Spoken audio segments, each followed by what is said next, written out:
Wake up. This will be your last morning. Stretch your arms, yawn, blink your eyes a few times, pick your teeth, and fix your hair. Wipe your nose and grapple with the deeds you've committed 2 days worth of drudging for. There lies the crooked beast that made you fly. Inside sleeps the animals worth judgment. A modest walk to the vehicle of war should do. The slumber of the calves twinkled sweetly through the misty air. I could count maybe 15 paces before meeting fate. I'll make this worth my time. The crunch of grass and dirt packing underneath my step was so peaceful, a meditation of sorts. I've made such a journey to reach this planet. Though light years seem so far, it's the anticipation of meeting your decision of movement that wreaks the anxiety of travel. Footprints on the invisible cosmic flooring become so permanent, yet so untraceable, so unrecreatable. Another step. This one truly wreaks vengeance. Soft sounds fall from the creatures above the clouds, speaking just loud enough to warm the sky with blessings of song. The day is won. Cast down the doves and olive branches. Peace be upon us. To forlong the meeting with the younglings yet drags. Within just 13 more steps, the babe's stroller creaks in the waves of the clouds. Remember when the youngest one left this town, the city, the local group, because of... It was more up to the greed of a feasting yet sheepish devourer. The one that bathed in years of rounded sarcasm pillared to form what seemed like an impenetrable fort of savory lamentations. The one who grew through passive grass, budding like a thorn bush into the lame forest, the first to bear its barbs. In the virgin sun rained down legends of misguided champions onto an ignorant insect that had the incredible luck of hatching onto the plant of fortune, now misfortune. The plant soaked in the rays, and the pest feasted on the stem, like a little moth nibbling at the ends of a blanket until just enough fabric was realized to be gone. The nuisance fed for weeks before warranting a swat. So squish came the bug. The last flight of hollow wings fell onto the ground of the woods and returned to nothing, marking the floor of the tree's land for only a second before the cracks healed. Now only 12 steps away. Oh, the bliss!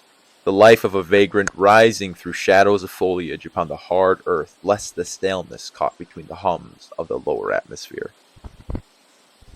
Tuning into the speech whispering through the air, I could remind myself of softer, younger times.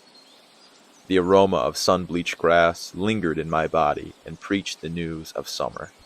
The slow-moving world edged towards calamity, but softly rested before breaching the fury trapped within lethargy. Warmer winds swept up the dry heat and placed it onto my eyes.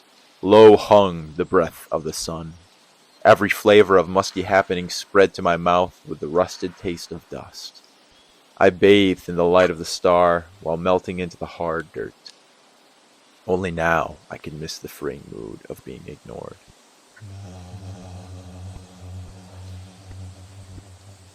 To harm me here would be to taunt the fumes that escaped the ground.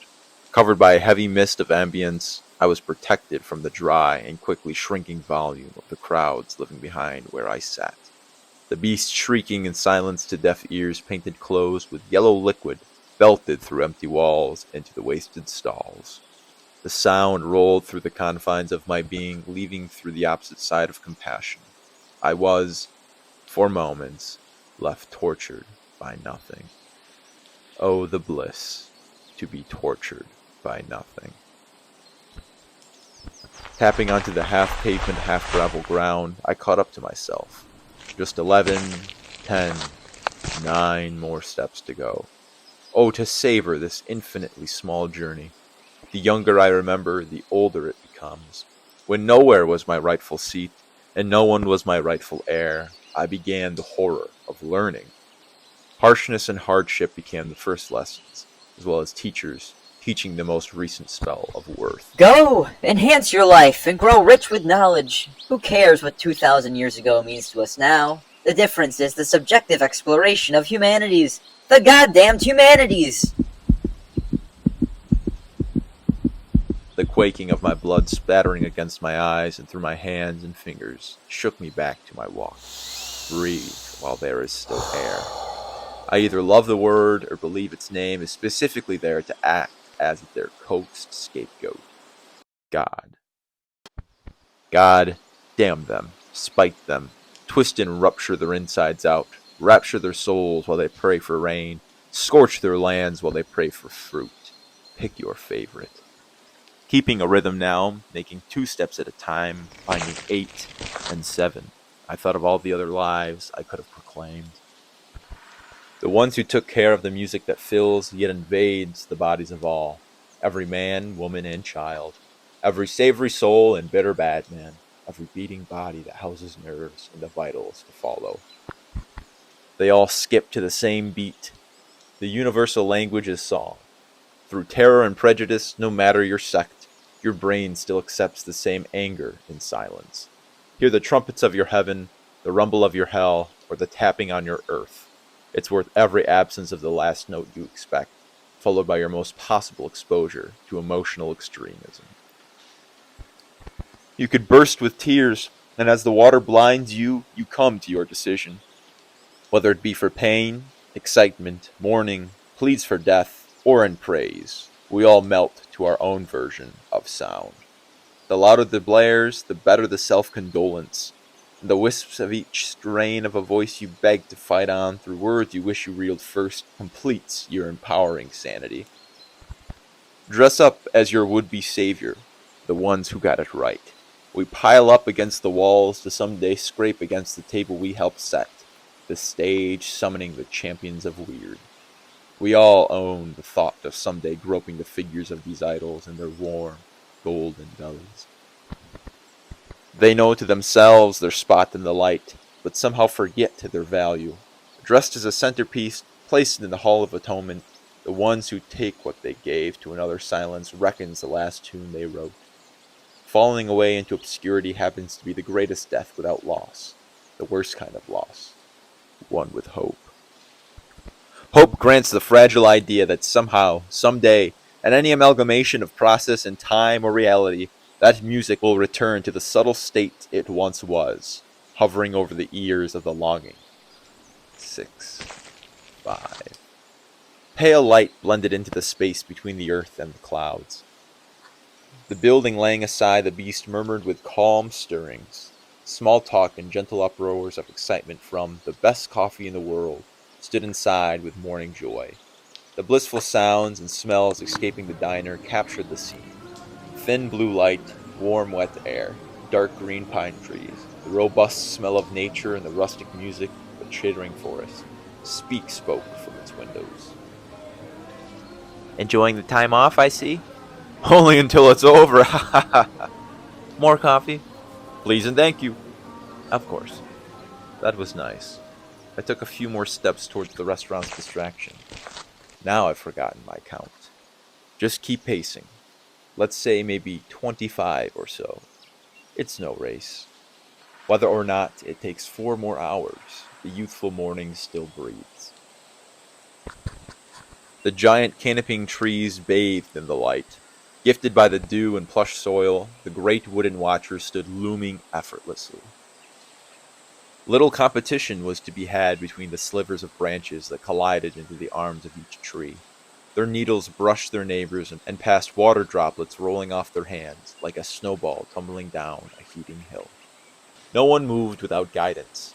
All were allowed to live in the woods, finding brilliance in peace, trading unused resources for new allowances of growth.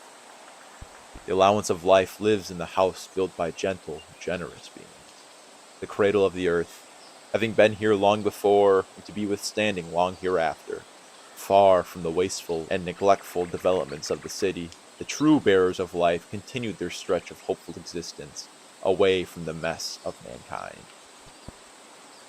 Unannounced is the charity spoken in the arms of Mother Earth. Like the endless mountains that span the surface of miles of land, the granted possessions gifted to the island's inhabitants inhales and exhales through the volume of life. The lazy float through the area of space was just fast enough for the steady planet to be stable for a few more decades or so. But who knows that? one more. And with these deeds of giving, so does life birth the destination of desire. All yearning for mass desertion from misdeeds of inquiring beings, the God is thought to be found here, here within the outsides. The magnificent unknown sips the ever surrounding dimness, encapsulating the understanding of universal solidarity. If black was the color, it would vibrate angrily within rudimentary bounds of creation. But only through the slow deterioration of radiating black holes is this view discerned. Another. The clouds floated higher than the sky allowed. The soft beings that rise and fall with dampening collisions flew like leaves onto a pond. The nearby remedy of silent sounds emerging from the water cured the staying wood. Blessings of bubbles swam up into the glistening light, reflecting off of stones and shells, seaweed and cattails, all flowing together softly. Mirroring light stretched across my eyes as I stared into my opposite that was attached to a car's door. Oh, I must have overestimated. I'm here.